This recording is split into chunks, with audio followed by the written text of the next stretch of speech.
Hello everyone, today we are going to discuss about the future continuous tense because previous class we have finished that future indefinite tense. So let's discuss about rule of distinguish the sentence. That means किस तरह का वाक्य को future continuous tense का वाक्य कहते हैं। तो कंटिन्यूअस मतलब रहा हूं रहा है पढ़े थे ना। प्रेजेंट कंटिन्यूअस में रहा हूं रहा है रही है।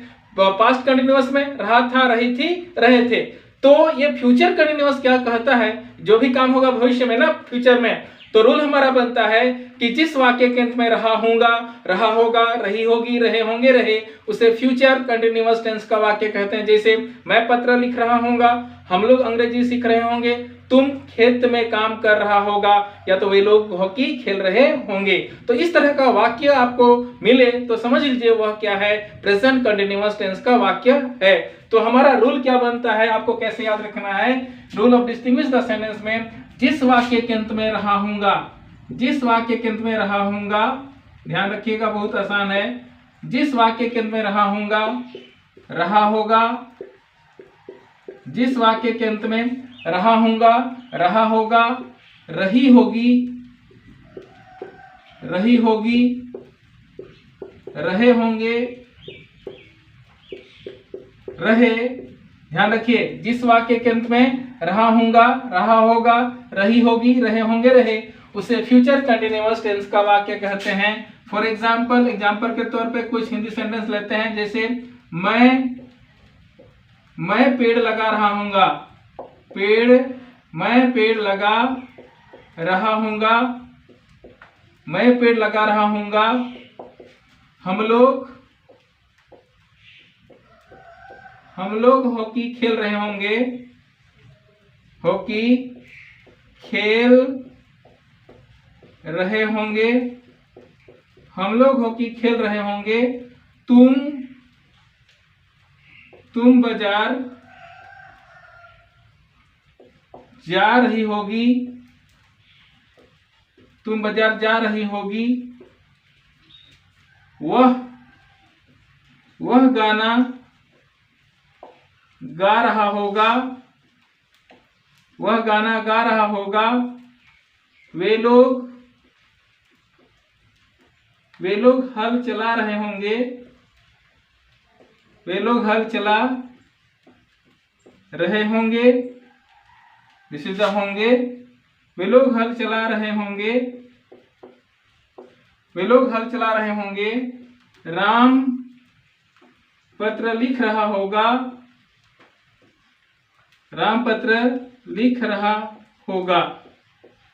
So whatever I have taken the Hindi example, you are looking here, मैं पेड़ लगा रहा हूंगा, here रहा हूंगा, हम लोग हॉकी खेल रहे होंगे, रहे होंगे, तुम बाजार जा रही होगी, रही होगी, और वह गाना गा रहा होगा, रहा होगा, एंड वे लोग हल चला रहे होंगे, रहे होंगे, एंड राम पत्र लिख रहा होगा, रहा होगा। Again one more I can add here, if I say that Sita कपड़ा धो रही होगी, I can say here Sita कपड़ा धो रही होगी, सीता कपड़ा धो रही होगी। Like that you can take loads of example according to the rule, because our rule is saying that जिस वाक्य के अंत में रहा हूंगा, रहा होगा, रही होगी, रहे होंगे, रहे, उसे फ्यूचर कंटिन्यूअस टेंस का वाक्य कहते हैं। जैसे मैं पेड़ लगा रहा हूंगा, हम लोग हॉकी खेल रहे होंगे, तुम बाजार जा रही होगी, वह गाना गा रहा होगा, वे लोग हल चला रहे होंगे, राम पत्र लिख रहा होगा, एंड सीता कपड़ा धो रही होगी। सो इस तरह से आप लोग फ्यूचर कंटिन्यूअस टेंस का rule of distinguish the sentence याद रखिएगा। लेकिन मैं बार बार रिपीट कर रहा हूं, प्रेजेंट कंटिन्यूअस से फ्यूचर कंटिन्यूअस तक, रहा हूं, रहा है, रही है, प्रेजेंट कंटिन्यूअस रहा था, रही थी, रहे थे, पास्ट कंटिन्यूअस रहा हूंगा, रहा होगा, रही होगी, रहे होंगे, फ्यूचर कंटिन्यूअस। इस तरह से आप वन बाय वन याद रखिएगा, तब क्लियर होगा और आपको इंग्लिश बोलने में सुविधा होगी। उम्मीद करूं यह क्लियर हुआ होगा। तो चलिए शुरू करते हैं rule of making sentence. Rule of making sentence saying that subject plus will be plus before plus object, but let's recall present continuous subject plus am और आर और is plus before plus object, past continuous subject plus was or were plus before plus object, and already I have said here subject plus will be plus before plus object, so that I am writing here subject plus will be, subject plus will be plus before plus object, subject plus will be plus before plus object, ध्यान रखिए, यहाँ पर बस बदल रहा है। Present continuous में क्या था, एम, आर और इच, बाकी बात तो सेम। पास्ट कंटिन्यूअस में क्या था, वाज और वर, आप लोग पढ़ चुके होंगे। तो subject plus will be plus before plus object, तो जो भी चेंजेज हो रहा है, what ever changing here only the axillary verb, जो भी सहायक क्रिया है वही केवल बदल रहा है यहाँ पर present continuous, past continuous and future continuous में। तो ये फ्यूचर कंटिन्यूअस है। तो चलिए इसके अनुसार हम लोग क्या बोलते हैं, एग्जांपल लेते हैं। मैं फॉर्मेट पहले से दे दिया हूं ताकि हम लोग का समय थोड़ा बचे, इसीलिए। तो क्या बोलते हैं, यदि इसी के अनुसार एग्जांपल लेते हैं, मैं बाजार जा रहा हूंगा, मैं बाजार जा रहा हूंगा, क्या हो जाएगा, ध्यान रखिए, I will be going to market, मैं बाजार जा रहा हूंगा। रूल क्या बोलता है, subject plus will be plus before plus object, subject plus will be plus before plus object. उसी के अनुसार हम लोग बाजार जा रहे होंगे तो क्या हो जाएगा, we will be going to market, we will be going to market.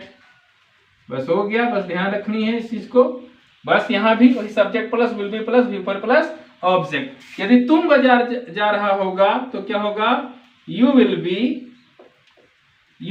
Going to market, you will be going to market. बहुत आसान है, बस आप इसको अच्छे से कर लीजिए। तुम लोग बाजार जा रहा होगा, सेम इंग्लिश क्या हो जाएगा, you will be going to market. Very simple, only you have to focus the rule and you have to practice. If I say वह बाजार जा रहा होगा तो he, वह बाजार जा रही होगी तो she, he she it will be going to market, he she it will be going to market। अब हमारा लास्ट बचता है, वे लोग बाजार जा रहे होंगे तो क्या होगा, they will be going to market. Like that we can make loads of example. So our rule is that finally subject plus will be plus before plus object. Let's discuss in Hindi. So subject रूप में मैंने क्या लिया, I, we, you, he, she, it, और क्या लिया, they। उसके बाद हमारा रूल क्या है, will be है ना। तो सभी सेंटेंस आपको क्या दिख रहा है, सब्जेक्ट के बाद will be मिल गया। उसके बाद क्या है, बिफोर, तो बिफोर के रूप में एज यूजुअल हम लोग क्या लिए हैं, गोइंग, पहले की भांति, एज यूजुअल मतलब पहले की भांति हम लोग गोइंग लिए बिफोर। यहाँ भी देखिए बिफोर। उसके बाद क्या है, ऑब्जेक्ट, तो ऑब्जेक्ट के रूप में क्या है, टू मार्केट, क्या है, टू मार्केट। मैं बार बार बताता हूँ ये टू क्या है, प्रीपोजिशन है। यहाँ टू मार्केट क्या है, ऑब्जेक्ट हो गया।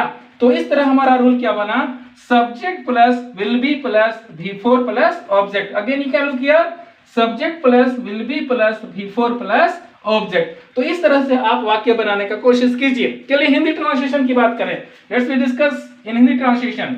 आई will be going to market, मैं बाजार जा रहा हूंगा। We will be going to market, हम लोग बाजार जा रहे होंगे। You will be going to market, तुम बाजार जा रहा होगा। You will be going to market, तुम लोग बाजार जा रहा होगा। He will be going to market, वह बाजार जा रहा होगा। She will be going to market, वह बाजार जा रही होगी। They will be going to market, वे लोग बाजार जा रहे होंगे। मैं बाजार जा रहा हूंगा, हम लोग बाजार जा रहे होंगे। तुम बाजार जा रहा होगा, तुम लोग बाजार जा रहा होगा। वह बाजार जा रहा होगा, वह बाजार जा रही होगी। वे लोग बाजार जा रहे होंगे। Like that you have to make the sentence. Just like I am taking one more example. If I say that मैं पेड़ लगा रहा हूँगा से बनाते हैं पूरा का पूरा, तो क्या होगा, I will be planting tree, we will be planting tree, you will be planting tree, you will be planting tree, he said will be planting tree, they will be planting tree. I will be driving cycle, we will be driving cycle, you will be driving cycle, you will be driving cycle, he said will be driving cycle, they will be driving cycle. Like that you have to make loads of sentence, then you can improve your English. And और एक चीज मैं बता दूं, और यहाँ पर मैं बताया था ना, आई और वी के साथ सेल का भी प्रयोग होता है, लेकिन आज के सिनारियो में, प्रेजेंट सिनारियो में क्या होता है कि विल का प्रयोग करते हैं। तो इस तरह से आप लोग बनाइएगा ढेर सारा, इसी के अनुसार, है ना, इसी के अनुसार बना लीजिएगा। और पूरा का पूरा present continuous, past continuous, future continuous. एक एग्जांपल बताऊंगा जरूर, जैसे मैं आम तोड़ रहा हूँ, आई एम ब्रेकिंग मैंगो। मैं आम तोड़ रहा था, आई वाज ब्रेकिंग मैंगो। मैं आम तोड़ रहा हूंगा, I will be breaking mango. I am breaking mango, I was breaking mango, I will be breaking mango. यदि बोलते वे लोग हॉकी खेल रहे हैं, दे आर प्लेइंग हॉकी, वे लोग हॉकी खेल रहे थे। दे वर प्लेइंग हॉकी, वे लोग हॉकी खेल रहे होंगे, दे विल बी प्लेइंग हॉकी। तो ये तीनों टेंस को वन बाय वन याद कीजिए तो आपको क्या हो जाएगा, इजी हो जाएगा। मैं उम्मीद करूं ये सारी चीज आपको समझ में आ रहा होगा और पानी की तरह इसको कर लीजिए, आपके लिए बेहतर होगा। कोई बात नहीं, आप हिंदी मीडियम से बिलोंग करते हैं, कोई ये नहीं है कि हिंदी मीडियम वाला बच्चा इंग्लिश नहीं बोल सकता है। I am also belonging from Hindi medium but I am teaching English. I can't say that I am teaching very well, but उतना तो पढ़ा लेता हूँ कि मेरे बच्चे इंग्लिश बोल रहे हैं और अच्छी जगह पर अभी नौकरी कर रहे हैं। इसलिए मुझे जितना मुझे जानकारी उसके अनुसार आपको देने का प्रयास करता हूँ। आप भी अच्छा इंग्लिश बोलिएगा और हमसे बेहतर बोलिएगा, ये मेरा विश्वास है। इसलिए आप मेहनत करते रहिए। तो मिलते हैं नए क्लास में। जय हिंद।